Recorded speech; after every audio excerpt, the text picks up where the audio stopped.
बड़ी खबर, रूस का यूक्रेन पर जो बहुत बड़ा हमला हुआ है उसकी तस्वीरें भी सामने आई। यूक्रेन में 400 से ज्यादा ड्रोन से यह अटैक किया गया है। अलग अलग शहरों में 29 मिसाइलों से अटैक हुए, शहर दर शहर दहला दिए गए। ये देखिए तस्वीरें, कितनी तबाही हुई है, कितनी बर्बादी हुई है। रूस के हमले में यूक्रेन में ये तबाही का आलम देखिए तस्वीरों में साफ तौर पर नजर आ रहा है। हमले के फौरन बाद की तस्वीरें जहां पर यूक्रेनी सैनिक रेस्क्यू टीम लोगों को मलबे से निकालने की कोशिश करती हुई नजर आ रही है। और एक और बड़ी खबर, यूक्रेन के ओडेसा में बड़ा हमला हुआ है। ड्रोन अटैक से सूमी में बड़ी तबाही मची है। ये देखिए आप, रिहायशी इलाकों में रूस की तरफ से बमबारी की गई। कई बिजली प्लांट पर रूस का हमला, पोर्ट सिटी ओडेसा, और यहां एक बार फिर से हमलों से दहला दिया रूस ने।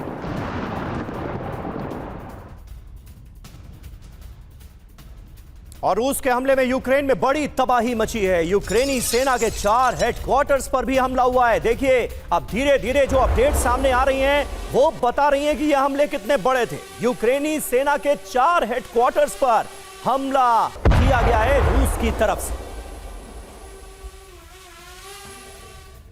और एक और बड़ी खबर, रूस का माइकोलाइव का शहर पर बड़ा हमला। रूस के ड्रोन अटैक में 3 लोगों की मौत। थर्मल प्लांट पर हमले में कई लोग घायल हो गए। ये देखिए आप, तस्वीर आपको हम दिखा रहे हैं। ये जो हमला है वो रूस की तरफ से किया गया। माइकोलाइव का शहर पर यह हमला किया गया और रूस ने ड्रोन अटैक किया। खबर यह आ रही है कि 3 लोगों की मौत भी हुई है। थर्मल प्लांट को टारगेट पर लेकर इस हमले को अंजाम दिया गया और कई और लोग घायल भी हुए हैं। हमले की तस्वीर आपको हम दिखा रहे हैं, देखिए आप।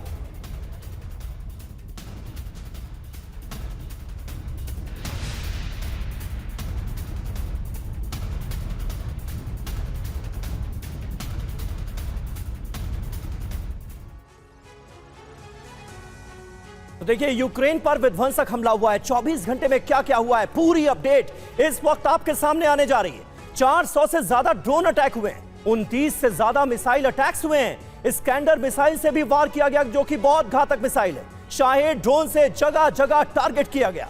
कामिकाजी और गिरान ड्रोन से बड़े पैमाने पर तबाही मचाई गई। ग्लाइड बॉम्ब से विध्वंसक प्रहार किया गया। टॉर्नेडो MLRS से भी हमले हुए हैं। ये हमले कहां कहां हुए उसकी भी जानकारी आपको दे देते हैं।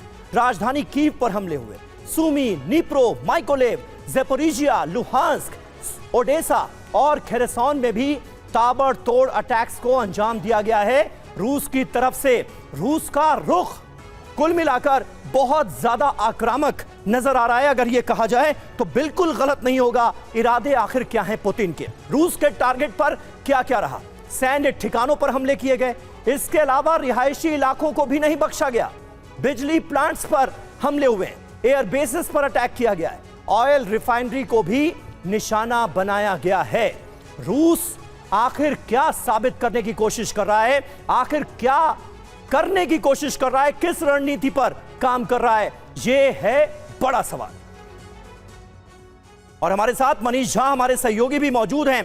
मनीष, रूस के ये इरादे, ये आक्रामक रुख आखिर क्या बता रहा है? किस रणनीति पर काम शुरू कर दिया है रूस ने ऐसे वक्त में जब 24 फरवरी नजदीक है? देखिए, एक हफ्ते बाद तो इस जंग के 4 साल होने ही वाले हैं, लेकिन ये भी बात है कि रूस और यूक्रेन और अमेरिका तीनों के बीच जो बातचीत चल रही है उसमें रूस ने एक बात रखी है कि जो ग्राउंड रियलिटी है उसको आप किसी भी कीमत पर इग्नोर नहीं कर सकते हैं। और ग्राउंड रियलिटी क्या है, ये बातचीत के ठीक समय रूस हमले के जरिए भी बता रहा है कि इस वक्त देखिए कि हम किस पोजीशन में हैं, हम किस तरीके से स्ट्राइक कर रहे हैं, यूक्रेन किस तरह से हेल्पलेस है, हमारी ग्राउंड पर कितनी डोमिनेंस है और यूक्रेन के पास कितने लिमिटेड रिसोर्सेस अब बचे हुए हैं।